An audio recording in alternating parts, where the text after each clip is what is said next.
Thank you very much indeed for that. Could I now please call President Silanyo of Somaliland?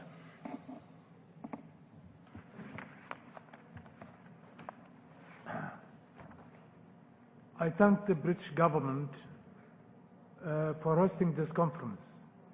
It's a great pleasure for me and my delegation to be here today on behalf of Somaliland. It's the first participation of Somaliland in a conference on Somalia.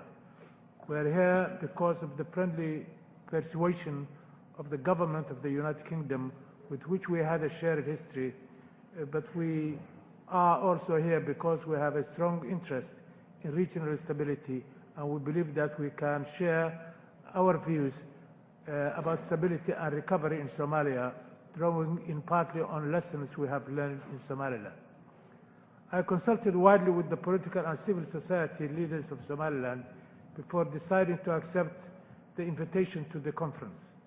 Somaliland's two legislative bodies, the Council of Elders and the Council of Representatives, have both endorsed our participation in this conference. Such culture of consultation and democracy exists in my country. I fully understand the complexity of the problems faced by the people of Somalia, and as their brothers and sisters, we feel an empathy that others cannot, however deep and genuine their sympathies are. In addition to the bonds between our people and geographic proximity, Somalia and Somaliland share a destiny for 3 decades as a unitary state. The international discussions on stabilizing Somalia have all shared the assumption that stabilization and recovery will be most likely to occur on the basis of the existing de jure boundaries of the state. Seeking solutions which focus on these boundaries risks the very stability that we desire. We must take into account the realities on the ground. Somali politics are decentralized, and Somalis themselves must own the solution. This will not be achieved by a top-down imposition of a recreated centralized state. A bottom-up approach to state building should be preferred. We also firmly believe that an increased support to Somaliland would help to promote stability and recovery in Somalia, because it would strengthen our role as an example of how to build peace and democracy in a similar political culture.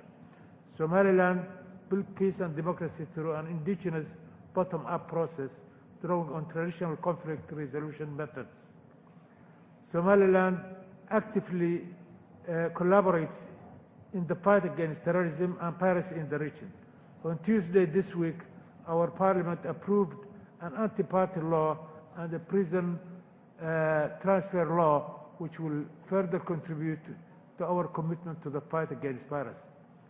Attracting foreign direct investment is critical for the future prosperity of Somaliland.